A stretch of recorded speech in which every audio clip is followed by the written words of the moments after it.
গৌৰীপুৰ নামৰ এখন গাঁও আছিল। সেই গাঁওখনৰ মানুহ বহু আনন্দত আছিল। সিহঁতে কামবোৰ বহুত ভালমতে কৰিছিল। গাঁৱত কোনো কাম নোহোৱাৰ কাৰণে গাঁৱৰ সকলো মানুহ চহৰত গৈছিল।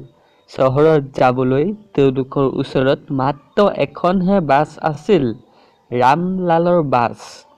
ৰামলাল সেই গাঁওখনতেই আছিল আৰু সকলো মানুহক চহৰত নিয়াৰ দায়িত্ব তাৰ ওপৰত আছিল।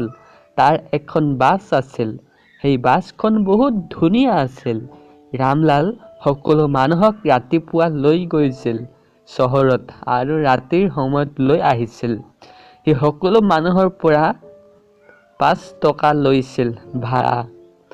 ৰামলাল এইবোৰ কৰিয়েই বহু আনন্দত আছিল।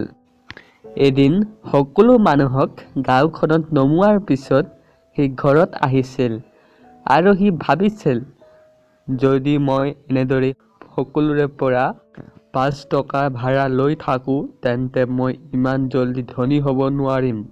মই ধনী হ'বলৈ হ'লে কমচে কম 15 টকাটো ল'বই লাগিব। তেতিয়াহে মই ধনী হ'ব পাৰিম।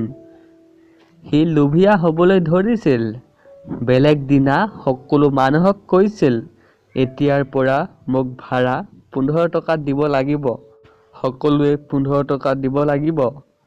এনেকুৱাই কৰি কৰি বহুত মানুহক বাছত বহাইছিল। এনেদৰে সি কিছু দিনতেই ধনী হৈ গৈছিল।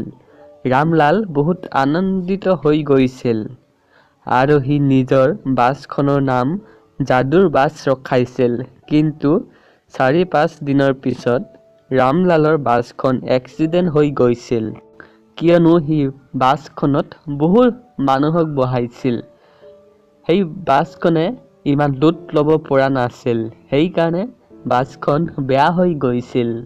সি ভাবিছিল, যদি মই লোভ নকৰিলোঁ হয় তেন্তে মোৰ গাড়ীখন আজিও চলি থাকিলে হয়। বন্ধু-বান্ধৱীসকল, আপোনালোকে ভিডিঅ'টো চালে ভিডিঅ'টো ভাল পালে লাইক কৰিব আৰু শ্বেয়াৰ কৰিব আপোনালোকৰ বন্ধুবৰ্গৰ লগত আৰু কমেণ্ট কৰিব। আৰু যদি আপুনি নতুন আলহী তেনেহ'লে চেনেলটো ছাবস্ক্ৰাইব কৰি দি বেল আইকনটো প্ৰেছ কৰি দিব। ধন্যবাদ।